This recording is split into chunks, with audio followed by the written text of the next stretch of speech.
তো আজকে আমরা এই স্কেল মেশিনটা খুলে দেখব যে এটার মধ্যে কি এমন আছে যে এইভাবে কাজ করে। তো আমরা অন করে এই দুটো স্ক্রুড্রাইভার রেখে দেখি যে কত গ্রাম দেখাচ্ছে। এখানে 33 গ্রামস দেখাচ্ছে।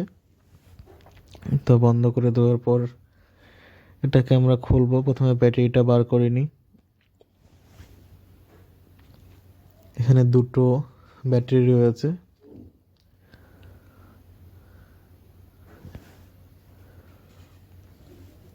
এর এখানে স্টিকার আছে আর এখানে 4টা স্ক্রু মতো আছে। তো আমি এটা দিয়ে খুলে নেব।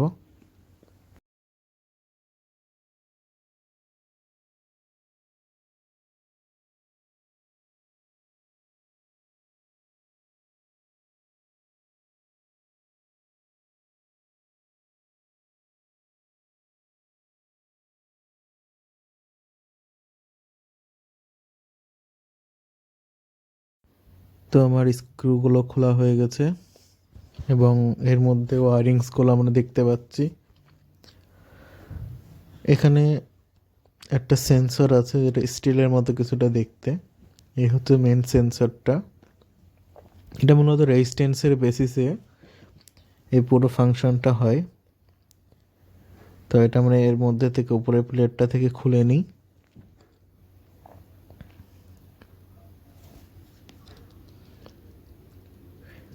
তো এখানে কিছু ওয়ারিং এর মধ্যে করা আছে।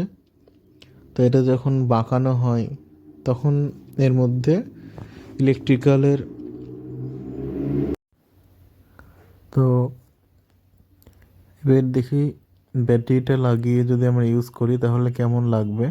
তো আমরা দুটো ব্যাটারি আবার লাগিয়ে নিলাম এবং সাথে সাথে ছোটো ডিসপ্লেটি অন হয়ে গেল।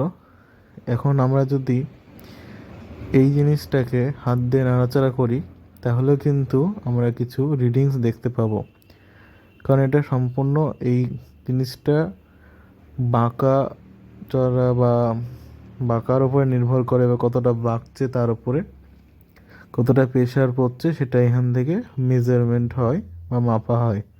তো এখানে মূলত সম্পূর্ণ রেজিস্ট্যান্সের একটা কাজ আছে যে কতটা রেজিস্ট্যান্স পাচ্ছে তারগুলোর মধ্যে, তার মাধ্যমে এই স্কেলটা কাজ করে।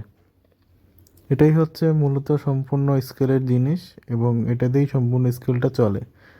এবং এর সাথে কিছু পিসিবিটা আছে এবং মনিটরটা আছে। পিসিবির মধ্যে কিছু প্রোগ্রামিং জাতীয় বা নর্মাল কিছু করা আছে যেটা দিয়ে এটা রিড করতে পারছে এবং ডিসপ্লেতে সেটা ডিসপ্লে হচ্ছে।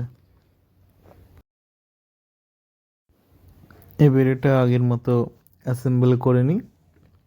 তো ভিডিওটা যদি ভালো লেগে থাকে তাহলে ইউটিউবে লাইক করুন এবং সাবস্ক্রাইব করুন, এবং যদি ফেসবুক থেকে দেখে থাকেন তাহলে লাইক ও ফলো করতে ভুলবেন না।